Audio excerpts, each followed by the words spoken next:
What's the creepiest display of intelligence you've seen by another human? 1. I knew a guy who worked retail and was able to memorize customer credit card numbers. 2. A friend once showed me his guidebook to how to handle his girlfriend. He'd taken notes on her likes and dislikes, what he'd given her and precisely how she responded, which actions caused which responses in her, what phrases he could quote at her to yield particular responses, etc., and then sort of used the information he'd collected to write a little guide to expected outcomes of various things he does so that he could diffuse her if she got mad at him. If she felt unloved, he had strategies for fixing the situation so he could go back to doing whatever he likes while she gets off his back. It was somewhere between oddly sweet and creepily manipulative. 3. My sister, hands down, and it's an ongoing thing. Dishwasher is broken? 10 literal minutes of YouTube later, she's got it figured out. The what, the how, the why, and it'll be fixed in half an hour if the parts are in stock at Lowe's. Car making a funny noise? Get her on FaceTime, pop the hood, crank the engine, and she's got it located and ID'd, and estimates from 3 local shops for you to pick from. Random archaeological discovery mentioned in passing on the daily MSN headlines. She read the journal article already, and isn't it interesting how that validates so-and-so's findings from his dig in Chile in the 80s. Crazy complicated super esoteric recipe from Thailand she's never tried? I'll bet you $1,000 she'll glance at the recipe twice and whip out a version you could sell in a restaurant.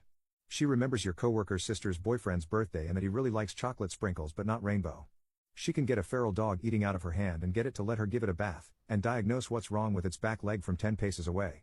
Her bosses at work keep trying to move her up the chain, but she's not interested, because it'll cut into her jam-making time or something. But they all come to her first when there's a question or a problem they can't fix, and they listen on the first go. Her husband says he's seen her ask the general manager what flavor of stupid he ate for breakfast this morning, and seen him apologize for the error in judgment. She'll tell you she's not that smart, she just has a good memory, but I don't know man. It's terribly handy to have her on my side, but if she ever decides to take over the world, we're all screwed. 4. Not creepy, but I knew a 14-year-old who was helping his dad drywall a home. The kid looked at the shape of a staircase, looked at the drywall on the horses ready to cut, looked back at the staircase, then cut the drywall without a single measurement or marking. The drywall fit the staircase so perfectly it slid into place like it was snuggling the stairs. Not a single measurement. 5. When I was in med school I was tangentially friends with a guy who never showed up to college at all. Skipped all lectures, called in sick for all lab and tutorial sessions.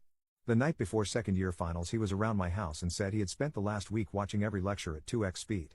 Dude placed top 10, out of 300 students, in every exam. And mind you, it wasn't just he remembered everything but he had a functional, lateral applicable knowledge of all the stuff we had to know much better than most people who actually showed up. I always shuddered to think that if he applied himself he would be a monster of a man, but dude was content to just chill. 6. I knew a lady who counted pills in a pharmacy basically her entire life. One time she looked at a container of ibuprofen that was supposed to have 100 pills in it and said it looked off. She recounted and it had 99 pills in it. One less. My mind was blown.